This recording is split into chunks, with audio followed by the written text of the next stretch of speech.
So let's get into this real quick because I was having a conversation with some individuals who are part of the government. And one of the things that kind of pops up sometimes are theoretical future changes that might be coming. These individuals were not saying that these were coming. These individuals were not saying that this was on any timeline, but it was an interesting conversation that I had with them. Basically, supplemental security income is a social security program that pays a lot of different individuals. There's around as many SSI, well, there's more SSI people now than SSDI people, regular disabled people.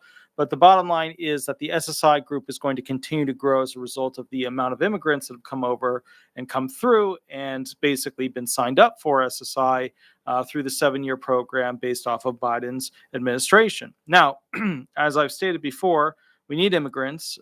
In short-term sense, it's going to financially hurt America, but in a long-term sense, it's actually going to be very beneficial to America to have a lot of new immigrants who can potentially create work product to be taxed with the FICA taxes. So very good thing pushing forward with that. Now, there are 4 main legs to the SSI benefit program, okay? And what you need to know is that this video is going to answer why this program is very likely to be the testing ground for SSI benefits, SSI dollars being converted into digital dollars first before anybody else actually tries them. Let's go through what's going to happen. All right, so there's 4 main legs to the SSI program. Supplemental security income, there's 65 years old and poor, right? That's the retirement for SSI people who haven't paid into the system enough, okay? Then there's the disability form. You could be 1 day old, you could be the day before you pass away, and basically you would go ahead and show severe impairments and meet the poverty requirements. That's the disability form. Then you have the immigrant form. Basically, if there's a war or a country that we have particular interest in because of whatever, it could be oil, whatever, that seems to be the big one. Then what happens is basically this. They have a 7-year option for non-citizens to go ahead and opt into, and they're at varying different degrees of naturalization. Some have hardly any naturalization, but the bottom line is it is a social security benefit that non-citizens can tap into. For the people who keep putting in the comments screaming that there is no social security benefit for immigrants, stop doing that. There is. It's called SSI benefits. They have a 7-year program with a 2-year up program. There's tons of different options for people who fit into it. Please stop trying to make your point that if you don't have enough quarters of coverage, you can't get, social security benefits. That's incorrect. You're lying to people. So stop doing that, please. With that said, SSI benefits do come in the immigrant form. They get about 7 years plus a 2-year up option, which gets them stabilized and then rolling into, having a job, having a place in the United States. Then the 4th prong is what I call the hybrid allowance baseline form. So when you get a program that you paid some money into, but that program in itself is not reaching like $1,000. So like, let's say you get, that's, I'm not even sure what, that is 1,600, I think, yen. That's awesome. Very, very cool. I've never seen a different currency, so that's amazing. So help me. That's amazing. Very cool. Hello, Walter. I'm a big fan of the channel. I'm always silent. I'm going to get in touch at some point, share my experience about having an investigator approach me while living overseas. Yeah, do, because I've been doing a lot of those private 250-hour things for people who are like currently getting investigated by people overseas through the OIG system, so with the CDI unit. So yeah, definitely do catch up with me because I can kind of give you my knowledge base, you give me your knowledge base, and we'll keep growing the knowledge. So this, but that's amazing. That's really, really cool with the donations. So that's awesome. So with that said, real quick, so the 4th leg of SSI is the hybrid allowance baseline form. That's where if you're getting like retirement benefits, but your retirement check is like $300, they'll use SSI if you're poor to boost it up to $1,000. Or if you're getting like SSDI disability and your SSDI amount is only like $500, they'll give you another 500-ish bucks to boost you up to around $1,000. And that's because it's, SSI is, putting it very simply, just the common ground for universal basic income. Like if you wanted to be like, okay, well, what's the legacy program before we got universal basic income? That would be SSI, supplemental security income. Now, SSI people, they don't have extra money. It's just part of the program, right? They have to be poor to be able to go onto it. So, who are going to be the testers for the digital dollar coin? Obviously, the SSI people. Think about it. So we know that criminals get SSI recipients, hooked onto drugs and things like that, and then they make them withdraw their money, and they do withdraw their money to give to these dealers because they're afraid to get injured or killed. But if they were digital coins, they wouldn't be able to use those digital coins as easily for criminal activity. We know that SSI people are required to spend what they get for the most part because it's not much money, because they can't really afford anything. So unless someone is super nefarious and letting them sleep in the basement to steal their benefits, which quite literally there are cases of that, they literally chain them up to the wall in a basement. They give them a bucket, they give them food, and then each month they take their benefits. Literally cases that have that, and they line them up in a basement. So they basically, these SSI individuals, they spend whatever they have on rent, food, and utilities. And this is, I guess, to be fair, the perfect program for the government to convert to a digital dollar, maybe, because it will track SSI people. And that brings me to my next point. SSI people can't afford attorneys, usually to defend themselves against most types of harms. Sure, they can get a contingency attorney, like a personal injury attorney, but not a criminal law attorney where you're going to put 10 grand down. So if the government does something harmful to them, it kind of is what it is, right? That's like the famous phrase of a lot of SSI people, is just kind of is what it is. Because at the end of the day, what happens to them, they have to take it. By all means, they're a tough group, because they have to take it. Good morning, Diana. Very cool for the $2 donation. That's absolutely awesome. Very, very cool. Very good. I've been thinking about making a Diana a moderator because she's always with us on the videos. So I'm thinking about giving her a mini job. So indeed. So, SSI people can't really afford attorneys. So if the government did this to them, who's going to really, you know what I mean? Like, who's going to pay to battle that thing out? Now, think about this. If they wanted to track every aspect of the spending, right, of SSI people, they could use the data to create a new cost of living adjustment math to figure out how to better serve the beneficiaries instead of using the CPI-W. So instead of you guys getting totally wrong, totally ridiculous, totally stupid cost of living adjustments that are absolutely worthless, like it's like 3% and it like tripled in price over that period, instead of you getting that, they could use that math to figure it out for all the Social Security recipients and then move it forward and make sure that we have better, more proper math. That would be a good thing. And I think Commissioner Martin O'Malley would actually be on board with that. In fact, one of the things he just did for SSI benefits is that when there's an underpayment, he made a system where instead of there having to be a peer review at $5,000 where they have to pay them, it's now raised up to 15 grand so they can get those underpayments out to those SSI beneficiaries a lot faster. Unfortunately, it's been over 2 months now since we've received our last check at the firm from the SSA. So they are facing very serious staffing. There are like 5,400 people, the lowest they've ever been in the history of me knowing the SSA. And those staff members are just not paying the law firms, from what I'm hearing from other law firms. And of course, mine, it's been over 2 months now since we had our last check paid to us, even though we're constantly doing hearings, and should be having basically checks being paid to us throughout the month. Now, with that said, think about it. SSI person tries to buy cigarettes, right? Purchase won't go through at the gas station. SSI person tries to buy alcohol, and the card becomes inactive for 30 minutes. I know what you're thinking. Well, if I have cash, this is no problem. But what if you don't have cash? What if you instead have a Direct Express card that's like a more new, technologically advanced one that limits how you can actually spend money?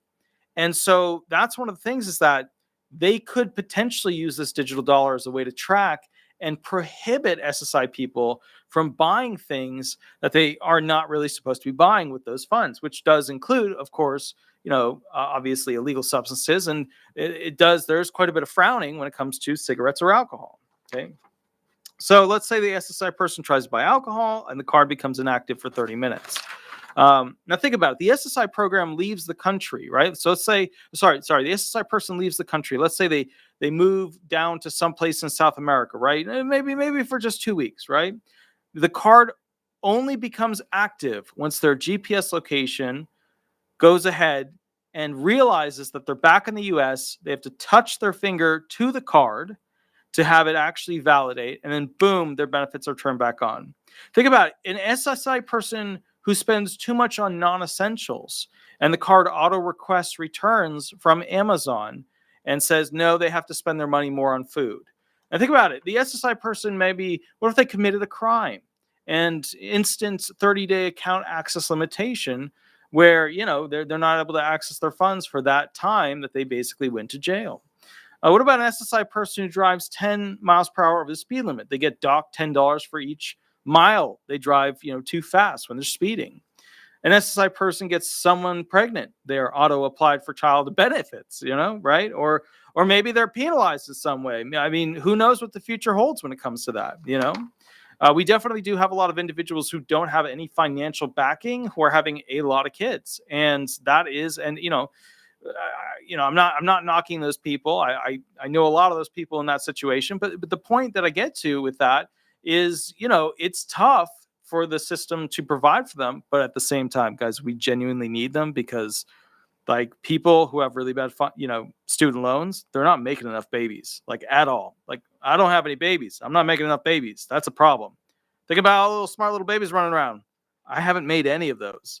So, got to get my widgets out. My widgets! All right. So anyway, let's say an SSI person passes away. They can't confirm their fingerprint for the month, and then the card disintegrates or deactivates or whatever.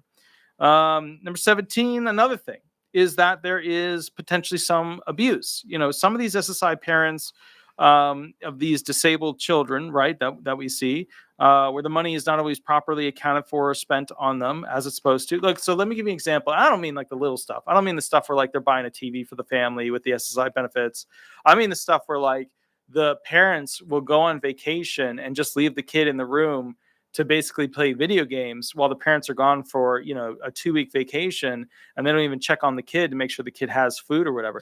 Like that is a real thing. You know what I mean? But when people are like, oh, the SSI parent spent the money on a gaming system for the kid, or the SSI parent spent the money on, a new lawnmower, like that, that's part of the gig. You know what I mean? That's part of the upkeep of the unit. So I don't think that that's wrong. I just don't think that that's wrong. But like when the parents are like going on a 2-week vacation and the kids just got to stay in a room because they don't want to deal with the kid, that's no bueno. That's a class 5 no bueno. Donna Fernandez with the $1 donation. That's absolutely awesome. Very, very cool. Very, very cool. So another thing is that they're, just to be fair here, they could even design these coins to turn off and turn on, these digital dollars, these digital, on the card dollars. But all this creates one major problem. Digital dollars can be invalidated. Digital dollars can be shut off. They all have a security code to them. They all have a serial number.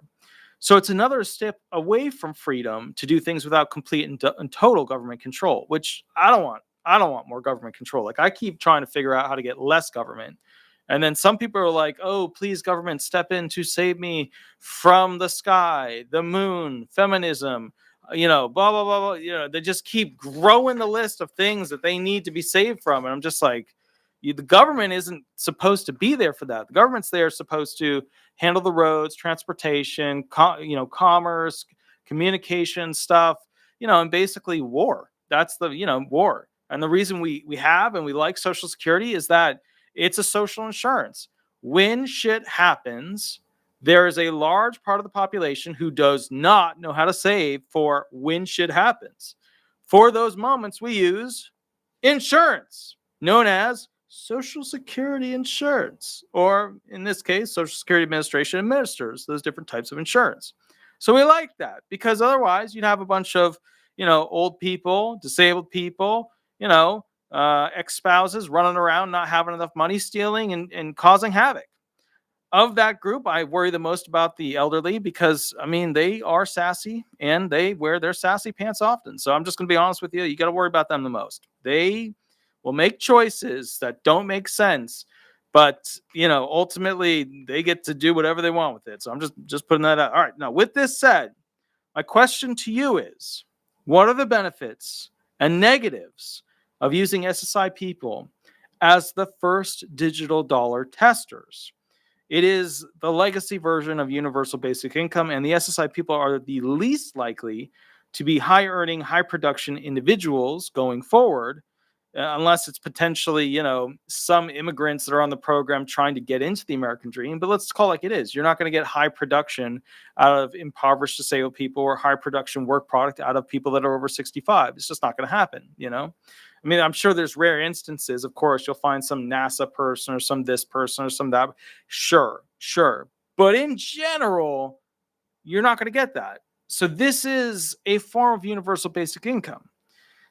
So here's the thing. Here's what I'm worried about. I'm worried about their legal rights. I don't think that they're going to be able to hire the attorneys or have a legal plan to try and basically retain any and all benefits that they should actually have. I'm also worried about basically lack of education. SSI people, on average, almost always, pretty much all the time, have a lesser education on how things work. So you will get comments from them that are usually talking points from news stations that just, fed that shit into their brain. And then poof, poof, poof, they heard it enough times to believe it. So I'm worried about them getting manipulated. I think that's another problem that's going to pop up. The other thing that I think is going to be problematic is that the abuse of cutting off benefits, you're basically turning a special legal class of individuals, a protected class of legal individuals, into these quasi-modern digital, I don't want to say like, but basically, Simon Says-ers. They got to do what the government wants them to do. They can only do this. They can only do that. They have very, very little freedom. So I am worried about that as well. I think that's a huge problem.